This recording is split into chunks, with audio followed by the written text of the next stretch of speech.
يعني من حسن حظي ان انا في جلسه واحده فيها اتنين من اساتذه العزاز على قلبي، استاذ الدكتوره ايناس واستاذه الدكتوره هاله. محاضره استاذ دكتوره هاله beyond the obvious heading clues in pediatrics. لا معلش. the weight cuff dilemma is it asthma of protracted bacterial bronchitis. بسم الله الرحمن الرحيم، والصلاة والسلام على سيدنا محمد أشرف الأنبياء وخاتم المرسلين.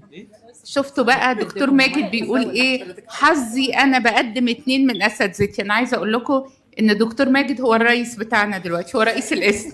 فيعني إيه، إحنا برضو بنتشرف رئيس القسم بيقدم. فخورة بيكم والله، الحمد لله. يعني مجموعة كبيرة من مركز موجودة طبعا. بصوا، عايزة أقول لكم حاجة. مؤتمر دكتور أسامة ده حقيقي السبيريت بتاعه من أول يوم، من أول مؤتمر حاجة كده. أنا بقول له حاجة، بقول له عارف لما كان الواحد في المدرسة في ثانوي كده والأهل يدوا موافقة، موافقين تطلعي رحلة، تبقي مبسوطة قوي وعمالة تحضري وهتاخدي إيه وتلبسي إيه هو نفس الإحساس. بالرغم من ان احنا بقت حياتنا كلها ديوتي وطالعين من ده لده لده، بس ده حاجة تانية. فربنا يكرمه ويزيده من فضله يا رب، ان هو ده حب، ده رزق يعني من عند ربنا. انا هكلمكم النهاردة على حالات بنشوفها كتير قوي قوي، بتمر علينا كلنا في العيادة، وبنبقى دايما نسأل السؤال كده: هي دي أسمى؟ هي دي ايه بالظبط؟ ايه اللي عمال بيكح ده بقاله فتره؟ ده بيتنا، بسميه بيتنا الكبير. هنبتدي بحاله. اول حاله بريزنتيشن، فرح 3 سنين، جت متحوله علشان هي بتكح بقالها 2 شهر، بتكح وكل حاجه زي الفل، لكن هي بس بتكح. الاول السيمتومز ابتدت بأبر ريسبيراتوري تراكت انفكشن، لكن كله خف، بس الكحه فضلت موجوده. الكف بتاعتها وات، مفيش دايورنال فاريشن، يعني الام بتقول لا مش فارق، صبح من ظهر من ليل، طب شرقت، طب بتزيق، طب في هيستوري الالرجي، طيب بتسخن، طب انت حاسه لا، ولا ويت لوس ولا في ابيتايت بروبلم ولا حاجه خالص. حتى الانفستيجيشنز اللي اتعملت طلعت تقريبا كلها نورمال، سي بي سي نورمال، والاي اس ار ونورمال تشست اكس راي. تاني بريزنتيشن، حاله تانيه جايه ازاي؟ نوح ده 6 سنين بيكح بقاله 4 شهور. 4 شهور جه من حاله، من عياده برضه بيدياتريك، جنرال بيدياتريك كلينيك، لحاله لعياده الصدر.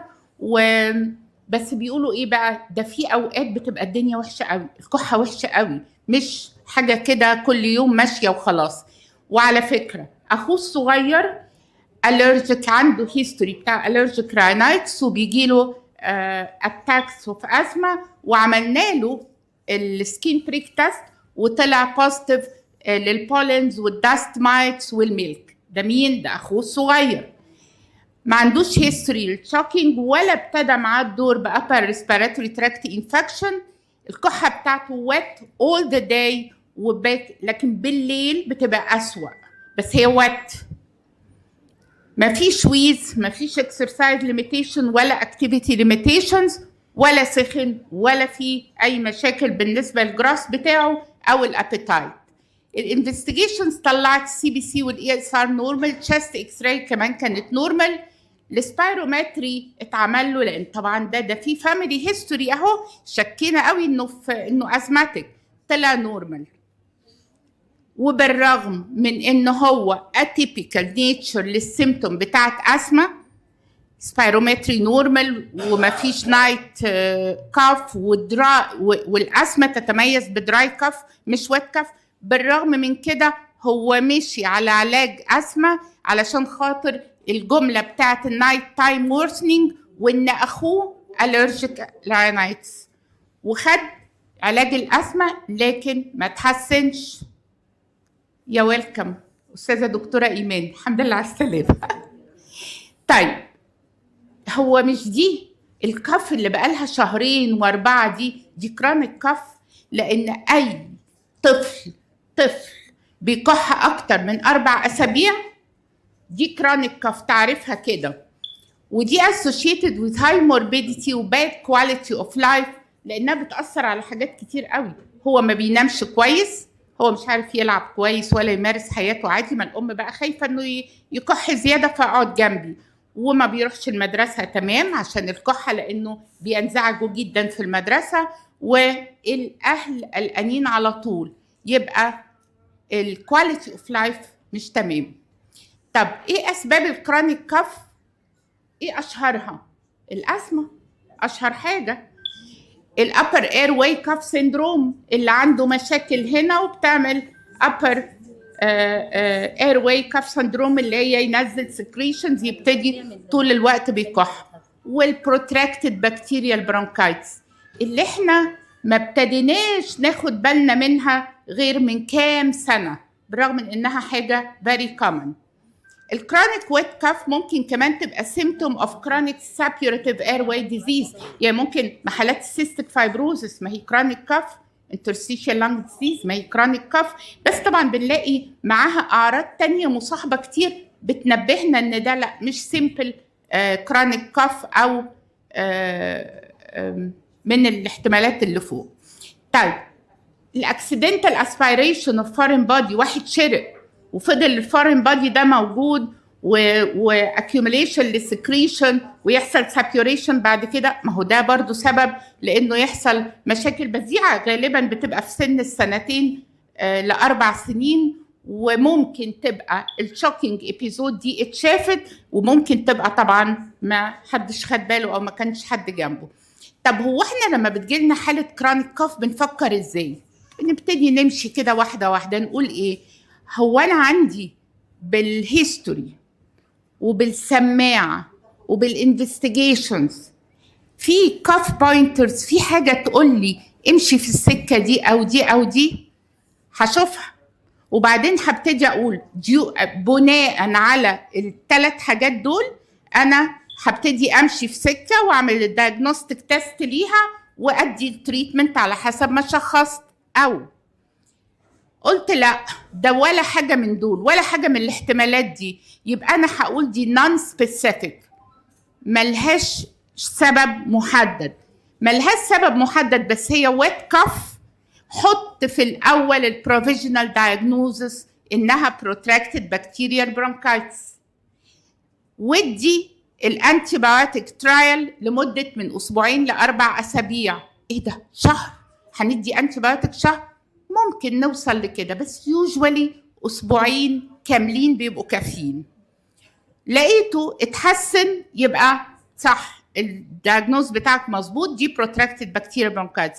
ما تحسنش ابتدي اعمل ري اسسمنت وشوف تاني ممكن تمشي مع ايه، وراجع نفسك في ان انت هل من الاول الاحتمالات اللي استبعدتها دي كلها فعلا مش قائمه، ولا انت في حاجه ما خدتش بالك منها.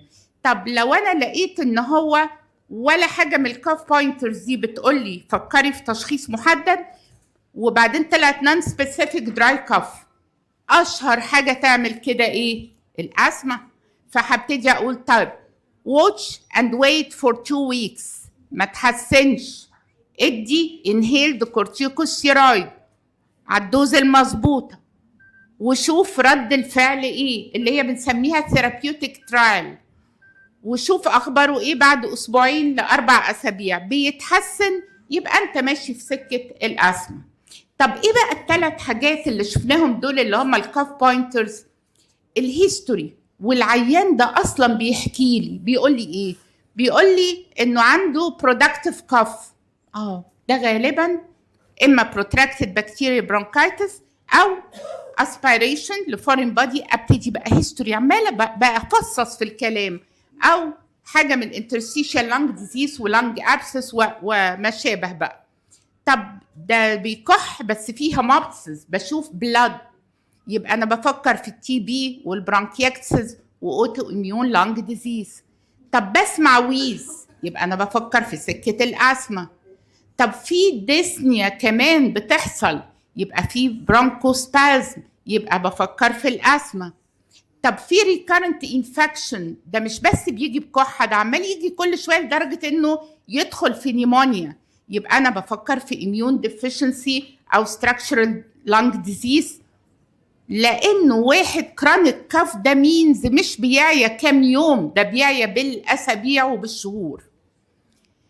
لو نيونيتال سيمتوم ده من ساعة ما اتولد وهو عنده المشكلة، يبقى أكيد هفكر في حاجة من الإميون ديفيشنسي أو congenital anomaly، وامشي في سكة بدور وراها إيه.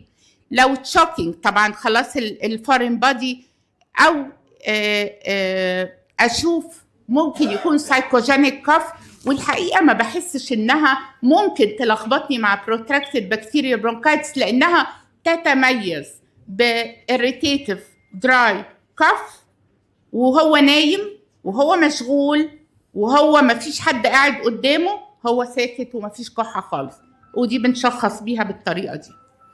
طيب هو ايه تاني اشوفه كسيمتومز او كونديشنز ادور عليها عشان اقول ده برضو هيخليني افكر في تشخيص يمشيني في سكة معينة؟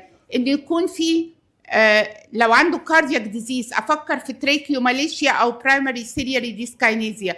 لو هو حالة من حالات النيورولوجيكال، عنده اي نيورولوجيكال ديزيز تاني، هخاف جدا لحسن يكون حصل له اسبيريشن. لو عنده فيدنج انتوليرنس، وده الحقيقه كنا لسه بنتكلم في الموضوع بتاع الايرو دايجستيف ديزيز، ان الايرا دي لازم نخلي بالنا منها كويس قوي. الناس اللي عندها مشاكل في الكوردينيشن بين البلع والتنفس والاكل الشرب يعني المنطقه دي عندهم فيها مشكله. اوكي طيب الفيلير تو ثرايف هفكر في اندوسيستيك فايبروزس، وابتدي ابص في كلابينج او سيفير لانج ديزيز، او لو اوتو اميون ديزيز هفكر في الانترستيشيال لانج ديزيز. طيب في ساوندز، مش احنا دايما نقول الكحه بتوجهنا احنا هنشخص ازاي، هنفكر في ايه؟ لو هي باركينج او براسي كاف يبقى هي جايه من فوق، يبقى دي بتاعت ريكيوماليشيا او تيك او كروب وما شابه.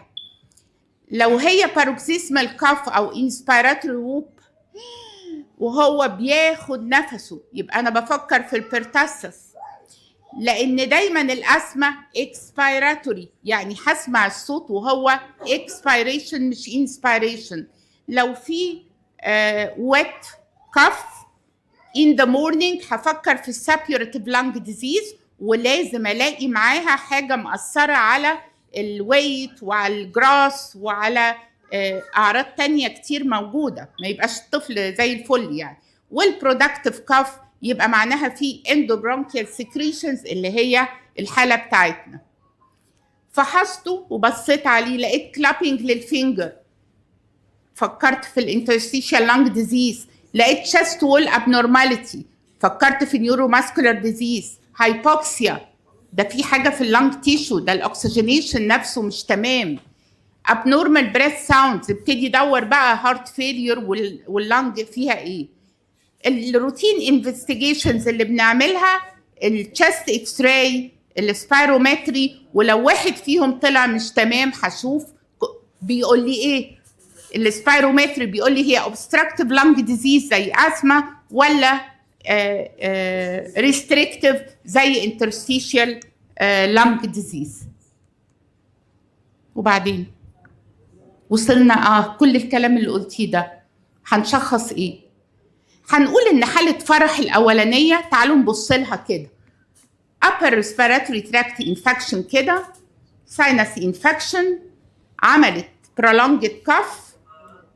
الكف لو حصلت نتيجة بس upper respiratory tract infection وساينس infection ولا حاجة، هتقعد ممكن تاخد وقت لكن مش up to 4 أسابيع إلا لو في complications حصلت. طيب حالة نوح protracted bacterial bronchitis بس misdiagnosed as asthma. ليه؟ عشان يا عيني قال لك أخوه allergic rhinitis والفاميلي دي كده فيها هيستوري، والولد بيحصل له سيفير اتاكس بالليل، يلا مشيها ازمه، بس هو خد المانجمنت تريتمنت اوف ازمه واتعمل له السبيرومتري وطلع ان هو تمام. لازم عشان اقول ده ازمه تكمل الصوره، الاقي ان هو في دراي ساوندنج كف، الاقي في شورتنس اوف بريث. وعلى فكره الازمه مش لازم يفضل يكح كونتينيوس كل يوم، ده بقاله 4 شهور بيكح. You must suspect bacterial protracted bronchitis in a child with asthma if he has a chronic wet cough and does not respond well to albuterol اللي هو السالبيتامول اللي هو البرونكودايليتور الشهير بتاعنا، والانهيلد كورتيكوستيرويد. لو انا اديت لحاله اسما ولقيته مش بيستجيب ومش بيتحسن، شك في البروتراكتد بكتيريال برونكايتس. هي على فكره ممكن تيجي معاها شويه شورتنس اوف بريث، شويه نويزي بريذنج، وتقريبا 40% من حالات التشيلدرن اللي بروتراكتد بكتيريال برونكايتس بيبقى معاهم ويزنج، لكن هم مش ازماتيك، لانه انا عندي سكريشنز ماليه البرونكاي فممكن تضيق السكه شويه. السيمتومز can be exacerbated with viral infections. ايه الفرق بين الاسما والبكتيريا برونكايتس؟ لان دول اشهر حاجتين بيلخبطونا وبنشوفهم، وللاسف عشان احنا حالاتنا هي راحت للدكتور كشفت النهارده ما تحسنش في ظرف اسبوع، راحت لحد تاني ابتدى من نقطه الصفر، وهكذا. مش دكتور واحد اللي متابعها فعارف الهيستوري والدنيا ماشيه ازاي. الكاركتر اوف كاف في الاسما غالبا دراي كاف، في البروتراكتد بكتيريال برونكايتس بيرسيستنت ويت كاف. النكتوردا الموجوده في الاسما وممكن تبقى موجوده كمان في البروتراكتد بكتيريال برونكايتس. البوستشرال فاريشن مش موجوده في الاسما، لكن في البروتراكتد بكتيريال برونكايتس فيري ايفيدنت. اول ما يقوم الصبح يبتدي يتحرك كحه بصوت تاني خالص وحاجه وضع تاني خالص. ممكن يبقى فيه شورتنس اوف بريث مع الكف في حالات البروتراكتد بكتيريال برونكايتس، لكن مع الاسما ملهاش علاقه بانه بيكح، هو ممكن بس يبقى جاي بريزنتد بشورتنس اوف بريث. التشست ساوندز في ويز في الاسما، لكن في البروتراكتد بكتيريال برونكايتس هو عنده سكريشنز، ففي راتل ساوند، خروشه كده، شخشخه زي ما بنقول. الريسبونس الميديكيشن، اديت انهيلد كورتيكوستيرويد وبرونكودايليتور في الازمه هيتحسن. اديت بروتراكتد بكتيريا برونكايتس، اديت انتي بايوتيك سوتابل تايم وديوريشن اوف انتي بايوتكس هيتحسن. sometimes قلنا بنقول كلام نظري حلو قوي، بس sometimes ممكن تبقى صعبه في التشخيص انك تفرق بينهم الثلاثه دول. الابر اير واي كاف سيندروم، سكريشنز عماله تنزل، او البروتراكتد بكتيريا برونكايتس والاسما. طيب هو دي عباره عن ايه؟ هي السكند موست كومن كوز اوف كرونيك كاف، موجوده في الاطفال commonly تحت 6 سنين، بس ممكن نشوفها في اعمار اكبر من كده. المين كلينيكال فيتشر هو الويت كاف اللي بيحصل لها وورثنينج لما يغير البوستشر بتاعه، وبتتحسن قوي اول ما يبتدي ياخد الانتي بايوتيك. الدايجنوزس كان بي ميد بيزد على الكلينيكال بيكتشر او المايكروبيولوجيك. والمايكروبيولوجيك دايجنوزس ده بنعمل برونكوسكوبيك كولكشن للسكريشنز وقصه، ده انفيزيف. هعمله امتى؟ هعمله لو لقيت الكيس دي اتيبيكال، انا مش عارفه اشخصها مظبوط، او ريبيتد كيس، ده مش العادي، فابتدي اعمل كولكشن للسكريشنز دي. اليوروبيان ريسبيراتوري سوسايتي قالت ايه؟ غيرت شويه الكلينيكال دايجنوستيك فيتشر، وقالت ان تيبيكالي مفروض يبقوا يانج، وان الماجوريتي اقل من 6 سنين، وان في كونتينيوس كف اكتر من 4 اسابيع ويت كف، وان مفيش سبيسيفيك كف بوينترز اللي قلنا عليها تحدد لي ايه سبب البرودكتيف كف دي، وانها بتتحسن اول ما ادي 2 ل 4 اسابيع appropriate oral antibiotic. هو ايه الابروبريت انتي بايوتيك في الحاله دي؟ هو مش دي ريسبيراتوري تراكت انفكشن؟ الجايد لاينز في كل ريسبيراتوري تراكت انفكشن بتقول ايه؟ اموكساسيل. طبعا سيبكم اللي هم بيقولوه، احنا هنا اموكساسيلين كلافيولونيك بالدوز المظبوط بتاعتنا ندي لمده اسبوعين لاربع اسابيع. من الاسئله المهمه اللي نسالها للاهل، هو كحته دي كده بتحسي ان واحد كانه بيدخن كده وبتاع، تقول لك ده اول ما يقوم الصبح ويا دوب يقوم كده ويتعدل وبتاع كحته كانه واحد مدخن. طب هو جات له الكحه، لازم الحاله تقول انها بيرزيستنت اكتر من 4 اسابيع وانه كان كويس وتحسن، لكن اول ما وقفنا الانتيبيوتيك الامور ساءت. طيب يعني معنى كده ان البروتراكتد بكتيريال برونكايتس بروفيجنال اتليست انيشيالي، لحد ما احدد كده اول 2 كرايتيريا، انها برودكتيف كاف وانها بقى لها اكتر من 4 اسابيع يعني كرونيك كاف، وابتدي ادي التريتمنت والاقي انها سكسيد وتحسنت، فاتاكد من الدايجنوزس. الاورجانيزم هي اللي بنرصها في كل ريسبيراتوري تراكت انفكشن. مش هو دخل تطعيم الرأس؟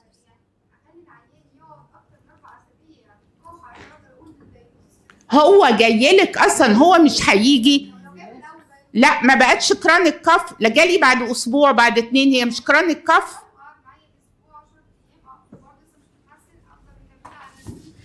بعالج لحد ما يبقى جاي لي، وعاده هو بيجي لك بعد ما يبقى بقاله اكتر من 4 اسابيع يعني بقت كرونيك كاف، لانه العادي هو جاي لك بريسبيراتوري تراكت انفكشن هتعالجيها عادي. طيب البكتيريا البايوفيلم فورميشن مش عارفه فاسيليتيت الاكسس للنيوترينتس البكتيريا دي وبيقلل الانتيبيوتيك بنتريشن. ده تفسير الباثولوجي اللي بيحصل ليه، وبيحصل نيوتروفيليك انفلاميشن.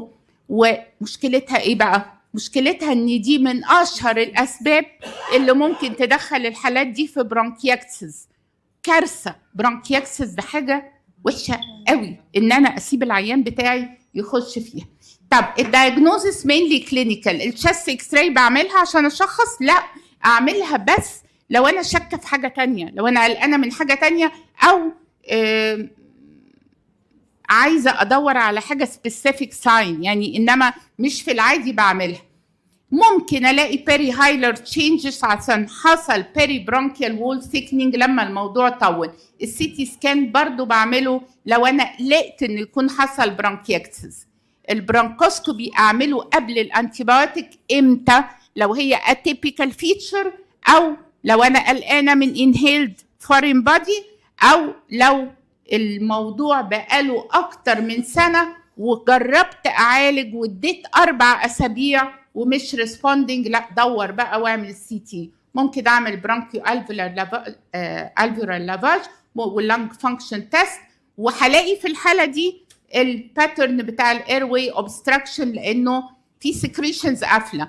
امتى تشخص؟ لما استبعد ويت كاف لاستنج او اتاكد ان باقي الاسباب مش موجوده. افتكروا كرونيك كاف اكتر من 4 اسابيع اتحسنت لما استعملت الانتيبيوتيك اسبوعين. في ارتباط بينها وبين انه يكون في عندنا اير واي ماليشيا، لانه في ويكنس في الماسلز بتاعت الاير واي، وبالتالي ما فيش حركه للسيليا وللماسلز كويسه تخلص الشست من اي سكريشنز اول باول. عشان كده هم فيش السيركل عاده اللي بيجي له بروتراكتيف بكتيريا ماركازيس يبقى عنده اير واي ماليشيا.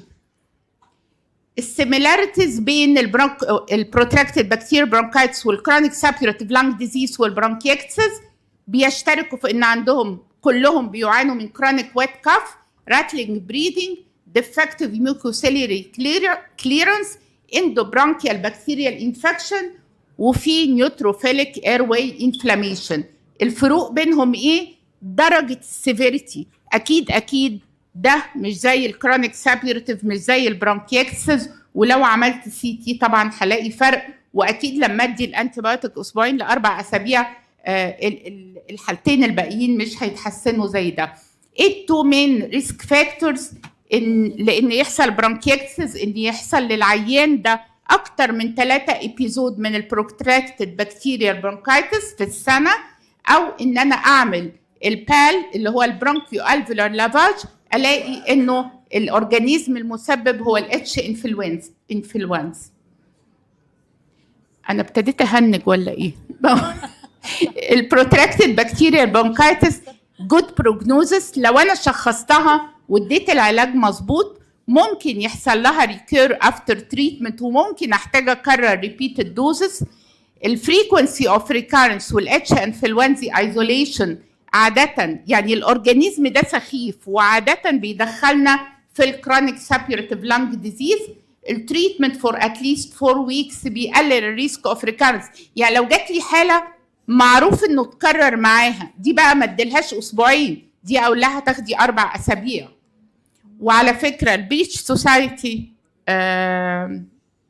البريتش ثوراسيك سوسايتي قالت انه ادوا من 4 ل6 أسابيع عشان بيخافوا جدا من الكومبليكيشنز انه يحصل برونكيكتسس.